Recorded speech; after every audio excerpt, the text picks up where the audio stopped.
So this is your first chapter of statistic. ये आपकी second book है, second book का फर्स्ट चैप्टर है इंट्रोडक्शन। आज हम यही चैप्टर करेंगे। देखो, इस चैप्टर को पढ़ने के बाद आपको स्टार्ट्स के बारे में कुछ क्लैरिफिकेशन होगी और उसका क्या रोल है इकोनॉमिक्स में उसके बारे में आपको पता चलेगा। ठीक है, वाई इकोनॉमिक्स। अब हम first introduction to micro economics में हम इकोनॉमिक्स के बारे में भी पढ़ चुके हैं और माइक्रो इकोनॉमिक्स के बारे में भी पढ़ चुके हैं। तो अभी आप जानते हो what is economics. Now let us know why economics. You have perhaps already had economics as a subject for your earlier classes at school. You might have been told this subject is mainly around what Alfred Marshall, one of the founders of modern economics, called the study of man in the ordinary business of life. Let us understand what that means. When you buy goods, you may want to satisfy your own personal needs or those of your family or those of any other person to whom you want to make a gift. You are called a consumer. ठीक है, जब हमें कोई सामान खरीदना होता है, कोई गुड्स हमें खरीदने होते हैं, तो हम जो खरीदता है वो क्या है, एक कंज्यूमर है. When you sell goods to make a profit for yourself, you may be a shopkeeper, you are called a seller. और अगर मुझे अपने कोई गुड्स सेल करने हैं, बेचने हैं, चाहे वो कोई शॉपकीपर ही क्यों ना हो, उसको क्या कहेंगे, seller. When you produce goods, you may be a farmer or manufacturing company or provide services. You may be a doctor, porter, taxi driver और transporter of goods. You are called a producer. और जब भी कोई human being या कोई भी man कोई goods produce करता है तो उसको क्या कहते हैं, प्रोड्यूसर. अब वो चाहे एक फार्मर हो, चाहे वो मैन्युफैक्चरिंग कंपनी हो, चाहे वो कोई और प्रोफेशन क्यों ना हो. ठीक है, तो वो क्या है, producer. Consumer, producer and seller. When you are in a job working for some other person and you get paid for it, you may be employed by somebody who pays you wages or a salary. You are called an employee. ठीक है, जब आपको कहीं से salary मिलती है और आप कहीं काम करते हो तो आप क्या कहलाते हो, employ. When you employ somebody giving them a wage, जब हम किसी को काम पे रखते हैं और उन्हें सैलरी देते हैं तो उन्हें क्या कहते हैं, एम्प्लॉयर. तो जो सैलरी देता है वो है एम्प्लॉय और जिसे सैलरी मिलती है, जो वर्क करता है, वो क्या है, employer. In all these cases, in all these cases, you will be called gainfully employed in an economic activity. तो इन सब में क्या हो रहा है, एक दूसरे के फ़ायदे के लिए हम काम कर रहे हैं. ठीक है, प्रोड्यूसर प्रोड्यूस करता है बेचने के लिए, सेलर उसे बेचते हैं, कंज्यूमर कहीं ना कहीं इन्वेस्ट तो कर रहा है लेकिन गुड्स को कंज्यूम करने के लिए. तो हर कोई अपने अपने सेटिस्फेक्शन लेवल के बेसिस पे वो काम कर रहे हैं. ठीक है, चाहे हम किसी को एम्प्लॉय दे रहे हैं, चाहे उसको वेजेस दे रहे हैं या कोई काम कर रहे हैं. अगर मैं काम भी कर रही हूँ तो मैं ये नहीं सोचूंगी कि मैं वर्क हार्ड कर रही हूँ, किस लिए, सिर्फ एक सैलरी की लालच पे. तो हर कोई उस गेनफुली एम्प्लॉयड को क्या कहेंगे, इकोनॉमिक एक्टिविटी. ऐसी इकोनॉमिक एक्टिविटी जिसमें आपको प्रॉफिट हो. कैसे प्रॉफिट हो, मॉनिटरी टर्म्स में प्रॉफिट हो. मॉनिटरी टर्म्स, मॉनिटरी मीन्स पैसा. ऐसी हर चीज़ जिसमें आपको मनी के बेसिस पे आपको प्रॉफिट हो रहा है उसको कहते हैं इकोनॉमिक एक्टिविटी. आपको ये 1 मार्क्स क्वेश्चन में भी पूछ लिया जाता है, what do you mean by economic activity. So economic activities are ones that are undertaken for a monetary gain.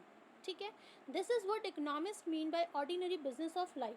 जब ये अल्फ्रेड मार्शल ने जो लाइन बोली थी, ऊपर ही है, the study of man in the ordinary business of life. तो ordinary business of life से उनका क्या मतलब था, उनका मतलब था इकोनॉमिक एक्टिविटीज़ से जो कि हम मनी के लिए जो काम करते हैं, प्रोड्यूस, चाहे वो प्रोडक्शन हो, कंजम्पशन हो या सेलिंग हो.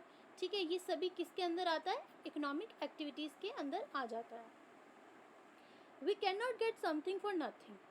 If you ever heard the story of Aladdin and his magic lamp, जो कि आई थिंक सभी ने अलादीन की स्टोरी पढ़ी ही होगी, उसके पास एक लैम्प होता था.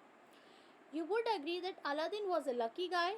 When ever and whatever he wanted, he just had to rub his magic lamp and a genie appeared to fulfill his wish. ठीक है, तो जो स्टोरीज भी में भी आपने पढ़ा होगा, अलादीन जब भी उसको कुछ चाहिए होता था तो वो अपनी लैम्प को रब करता था जिससे जीनी निकलता था और उसकी जो भी वॉन्ट्स होती थी वो जीनी पूरी करता था. When he wanted a palace to live in, the genie instantly made one for him. The genie instantly made one for him when he wanted expensive gifts to bring to the king. When asking for his daughter's hand, he got them at the bat of an eyelid. ठीक है, तो वो उसकी हर demand पूरी करता था, जो भी उसको विश चाहिए होती थी, और चाहे वो एक्सपेंसिव गिफ्ट ही क्यों ना हो, या फिर चाहे वो जो राजा की डॉटर्स के लिए जो गिफ्ट्स होते थे वो क्यों ना हो. In real life, we cannot be as lucky as Aladdin, though, like him, we have unlimited wants. We do not have a magic lamp. Take, for example, the pocket money that you get to spend. If you had more of it, then you could have purchased almost all the things you wanted. But since your pocket money is limited, you have to choose only those things that you want the most. This is a basic teaching of economics, जो हमने first chapter में भी पढ़ा था. मैंने focus किया था इसी चीज़ में कि हमारी वांट्स क्या है, अनलिमिटेड. आपकी एक नीड पूरी होती है तो दूसरी नीड क्या है, अपने आप इमर्ज होती है. ठीक है, तो यही इकोनॉमिक्स में बताता है कि हमारी वांट्स तो क्या है, अनलिमिटेड है, लेकिन हमारे पास क्या है, लिमिटेड रिसोर्स है. तो उन लिमिटेड रिसोर्स को हम कैसे यूटिलाइज़ करें, यही हमें इकोनॉमिक्स बताती है. तो यहाँ पे इन्होंने क्या एग्जांपल दिया, अलादीन का. जैसे अलादीन के पास एक लैम्प था, वैसे ही हमारे पास तो है नहीं, ये तो हमने स्टोरीज़ में ही सुना है. तो अब जब हमें कुछ भी चाहिए होता है तो हमें, एक तो पॉकेट मनी का एग्जांपल दिया है कि पॉकेट मनी क्या है, लिमिटेड होती है. अगर अनलिमिटेड हो तो हम अपनी हर विश पूरी कर सकते हैं, लेकिन पॉकेट मनी क्या है, लिमिटेड है. वैसे ही रिसोर्सेज इकोनॉमी में क्या है, लिमिटेड है. और हमारी जो वांट्स हैं, हमारी जो विशेज़ हैं, वो अनलिमिटेड है. तो अब हमें ये सीखना है कि उस लिमिटेड पॉकेट मनी से हम अपनी सारी विशेज़ को कैसे पूरी कर सकते हैं. वैसे ही वो इम्प्लाई होगा इकोनॉमी में कि लिमिटेड रिसोर्सेज से हम पूरी इकोनॉमी में कैसे यूटिलाइज़ कर सकते हैं. तो ये हम इकोनॉमिक्स में सीखते हैं. Scarcity is the root of all economic problems. Had there been no scarcity, there would have been no economic problem.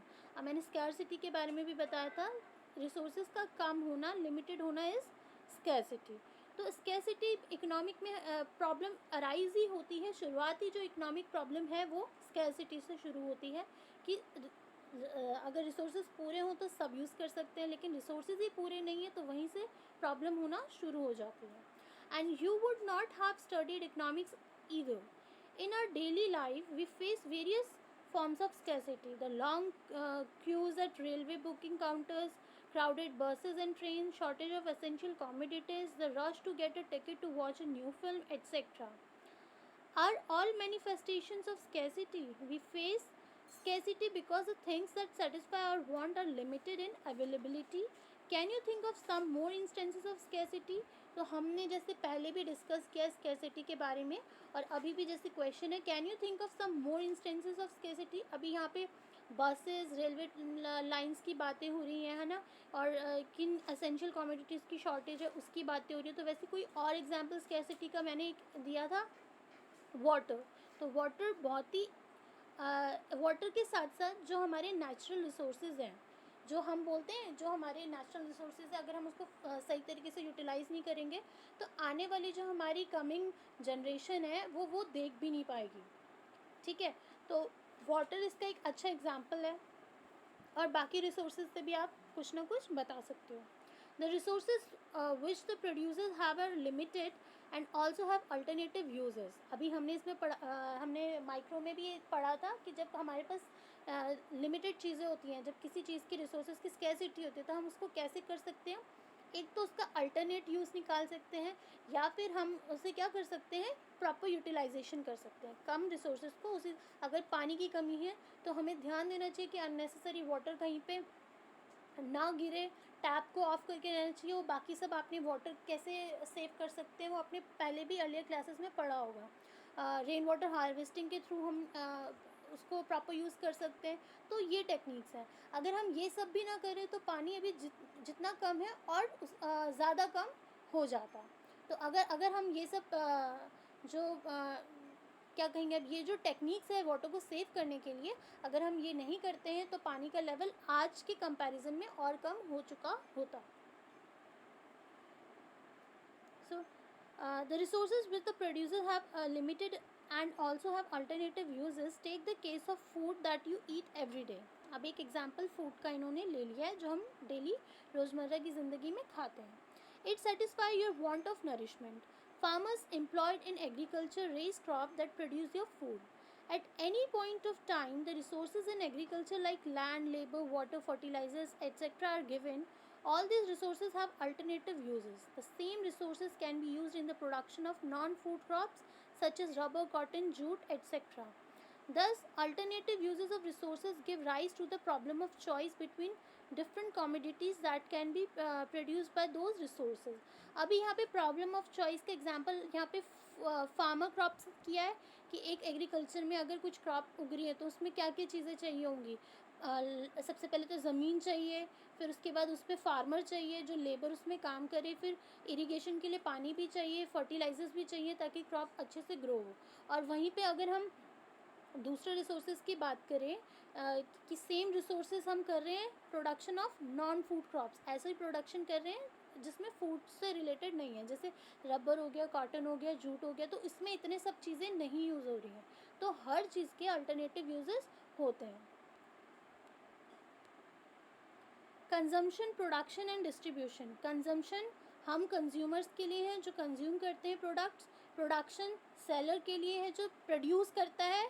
और अब वो डायरेक्ट लिंक भी हो सकता है, प्रोड्यूसर डायरेक्ट सेल भी कर सकता है या फिर वो थ्रू सेलर्स मैन से भी अपने प्रोडक्ट सेल करवा सकता है. And distribution. If you thought about it, you might have realized that economics involves the study of man engaged in economic. अभी हमने इकोनॉमिक्स एक्टिविटीज़ की बात की कि इकोनॉमिक्स एक्टिविटीज़ ऐसी एक्टिविटीज़ होती हैं जिसमें मॉनिटरी ट्रांजेक्शन्स होते हैं या मॉनिटरी आउटपुट रहता है. तो यहाँ भी क्या है, कंजम्पशन, सॉरी,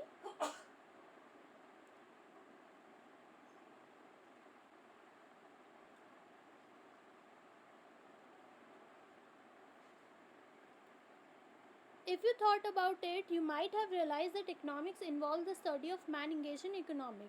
जो मैं अभी समझा भी रही थी कि इकोनॉमिक एक्टिविटीज़ में क्या होता है, मनी से रिलेटेड होता है. तो कंजम्पशन हो, प्रोडक्शन हो या डिस्ट्रीब्यूशन हो, तीनों क्या है, मनी से रिलेटेड है. तो ये क्या है, इकोनॉमिक एक्टिविटीज़ है. अगर आपसे 1 मार्क्स क्वेश्चन में पूछ लिया जाए what are the economic activities, you can tell consumption, production and distribution. For this, you need to know reliable facts about all the diverse economic activities like production, consumption, and distribution.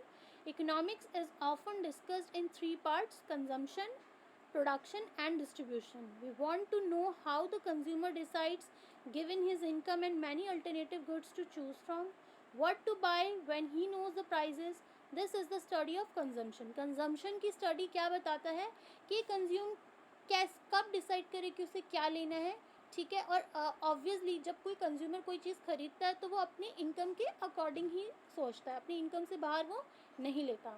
And उसके कई सारे, एक ही good के कई सारे alternative choices भी होती हैं.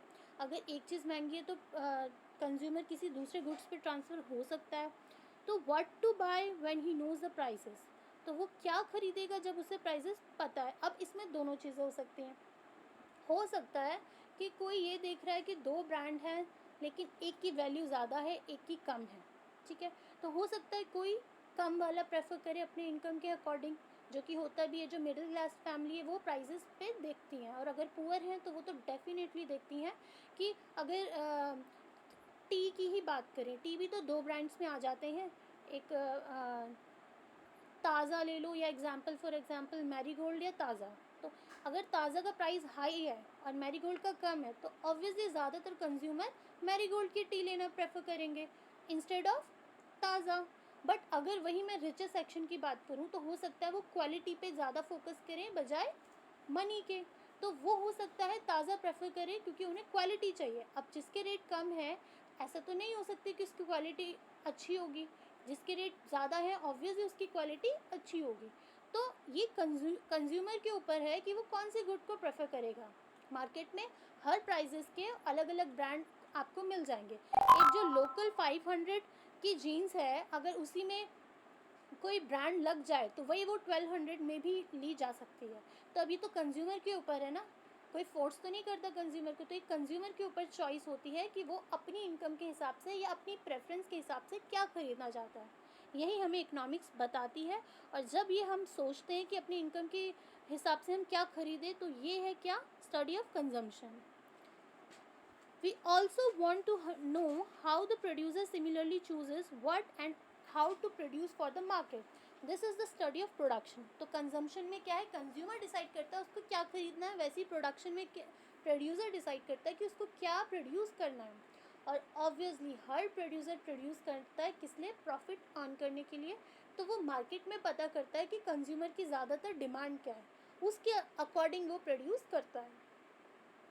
Finally, we want to know how the national income or the total income arises from what has been produced in the country, called the GDP, that means gross domestic product, is distributed through wages and salaries, profit and interest. We will leave aside here income from international and investment, international trade and investment. This is the study of distribution. और इसके बाद finally story आती है कि हम distribute कैसे करें। GDP क्या होती है आपकी, जीडीपी में आपके एक तो ग्रॉस डोमेस्टिक प्रोडक्ट होता है और एक नेशनल इनकम होता है। तो मैं 5 मिनट्स लेकर आपको ये कॉन्सेप्ट क्लियर कर देती हूँ कि दोनों में डिफरेंस क्या है।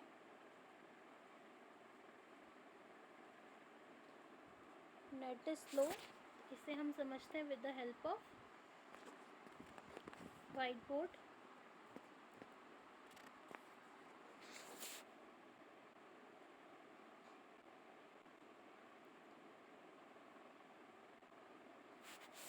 से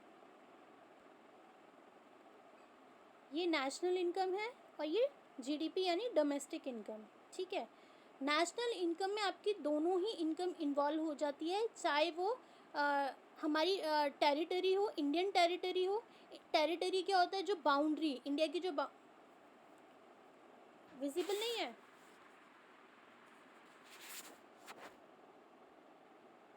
दिख रहा है। तो this is an means national income, D means domestic income. तो नेशनल इनकम में दोनों ही इनकम इन्वॉल्व हो जाती है, चाहे वो हमारी बाउंड्री के अंदर, इंडिया की बाउंड्री के अंदर जनरेट हो रही है या फिर वो आउटसाइड हो रही है, ठीक है, क्लियर। अब क्वेश्चन अराइज होता है कि फिर डोमेस्टिक क्या है।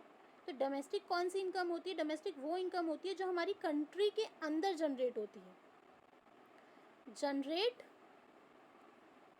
विद इन इकोनॉमिक टेरिटरी, ठीक है। तो domestic income is the income which generate inside और within the economic territory, and national income includes both within the economic territory as well as outside the economic territory. ये basic difference है दोनों में, national और domestic में। तो जो अभी हम डिस्ट्रीब्यूशन का एग्जाम्पल पढ़ रहे थे वो था किससे रिलेटेड, वो आपका था with in economic territory, GDP से रिलेटेड।